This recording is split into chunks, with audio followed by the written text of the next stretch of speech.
dagaalkii ugu horeeyay oo dhaca bil Ramadaan gudaheeda.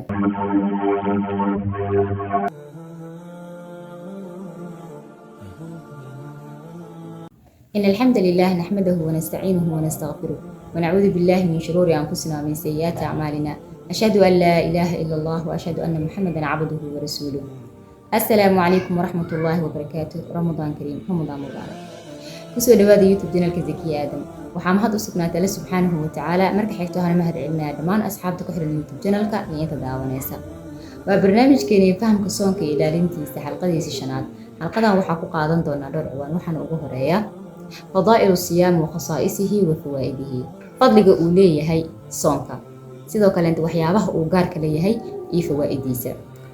asiyaamu sababun min asbaabi taqwa, soonku waa sababaha keena ama ziyaadiya cabsida Ilaahay subxaanahu wa tacaala qofka qalbigiisa u gasha. 2. as-sawmu junnatun min an-naari wa min ash-shahawaati lil'abdi al-muslim, soonku waxa uu gaashaan kaga yahay qofka muslimka ah ama adoonka muslimka ah naarta iyo sidoo kale ash-shahawaat oo la yiraahdo waxyaabaha nafta ay jeceshahay ee malaayacniga ah. يباعد الله النار عن وجه صاحبه 70 سنة. إلهي سبحانه وتعالى وحا كفوغيا وجهك قفك صومة 7 سنوات. الصائمون يدخلون الجنة من باب الريان، ددك الصومة إن إيكا قلي دونان جنة الباب كالو مغعابو باب الريان أو كمد الباب دا جنة. خلو فم الصائم أطيب عند الله من ريح المسك.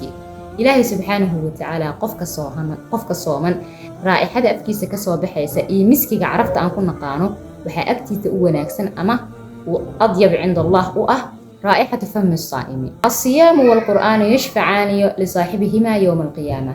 قرآنك يصونك مالنت يوم القيامة وحي أشفع قاضيان قفك الصومة يقفك أهانجري قارئ القرآن. يزيل الحقد والوسواس من الصدور، waxa uu ka zuuliyaa soonka laabaha dadka waswaaska iyo sidoo kale xaasidnimada. الصائم دعواته لا ترد حين يفطر، qofka saa'imka ah ama sooman xilliga uu afuraayo marnaba ducadiisa lama soo celiyo oo waa aqbal yaa rabbi hadii uu mariiraahdo. الصيام كفارة للذنوب، soonku waxa uu kafaara gud u noqdaa dunuubta. waxaan hore u soo sheegnay xalqooyinkii hore markii aan soo qaadanaynay in labada qofood ee isqabta haddii jimaac uu dhex maro xilli Ramadaan ay tahay in ay ku waajibi doonto kafaaro.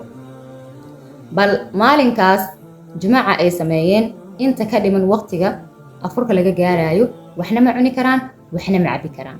للصائم فرحتان، فرحة عند فطره وفرحة عند لقاء ربه. وعد الصيام waxaan ka qaadan doonaa الصوم يضيق مجاري الدم للشيطان بسبب الجوع والعطش. qofka markii uu soomo gaajo iyo haraad markii uu dareemo xididada dhiigga dhexmara waxa ku ciriiri noqon doona shaydaanka, taas oo u fududeyn doonto in qofka wax badan oo dambi ah uusan ku dhicin waa haddii qalbigiisu iimaan ku jiro.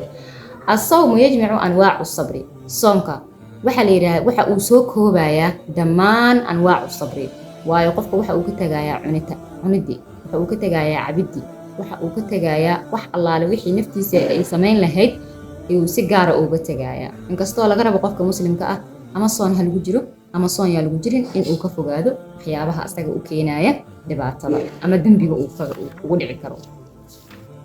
intaas waxaa uga baxnay fadaa'il as-sawm wa khasaa'isihi wa fawaa'idihi. waxaan guda galaynaa fadaa'il shahr Ramadaan. hadday waxaan ka soo hadalnay waxay ahayd fadliyada uu leeyahay soonka marka la soomaayo fadliga uu leeyahay, balse hadda waxaan rabnaa in aan ka hadalno bisha Ramadaan bilaha kaleenta waxa ay qaas kaga tahay inaan kala fahanaa rajeynayaa labada ciwaan. 1. أنزل الله فيه الكتب الإلهية، إلهي سبحانه وتعالى wuxuu soo dejiyay kutub الإلهية bishan Ramadaan. kutub الإلهية maxaa kamid ah Furqaan, maxaa kamid ah Injiil, maxaa kamid ah Tawraat, maxaa kamid ah Al-Qur'aan al-Kariim. kulli waxa ay soo wada degeen bisha Ramadaan dhexdeeda. يفتح فيه أبواب الجنة ويغلق فيه أبواب النار. بش رمضان وحل فراء الباب الجنة وحن الحراء الباب النار. يصفد الشياطين ومردة الجن. سيدو كلانت وحل الحراء شياطين تأيو مردة الجن.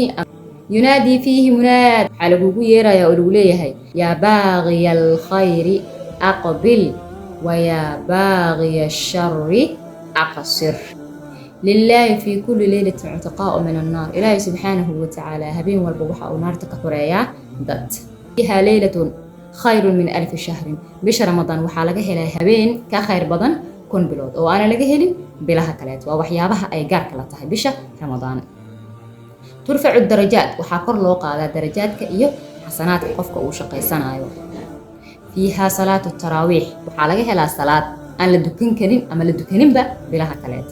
maxay tahay salaatu taraawih shahrul i'tikaaf waa bisha i'tikaafka uu sameynayo qofka muslimka. taa i'tikaaf in aad gooni oo la noqoto cibaadada Ilaahay, in aad si gaar ah maalmo gooni ah aad siiso cibaadada Ilaahay subxaanahu wa ta'ala. haddaba saa ogeedin xalqo walba inta aan ka bixin waxa idin kugu reebi jiray su'aasha xalqada maantana waxa ay tahay sheeg dagaalkii ugu horeeyay ee dhaca bil Ramadaan gudaheeda. muuqaal badan inta ku kulmi doono. وأقول قولي هذا وأستغفر الله لي ولكم والسلام عليكم ورحمة الله وبركاته.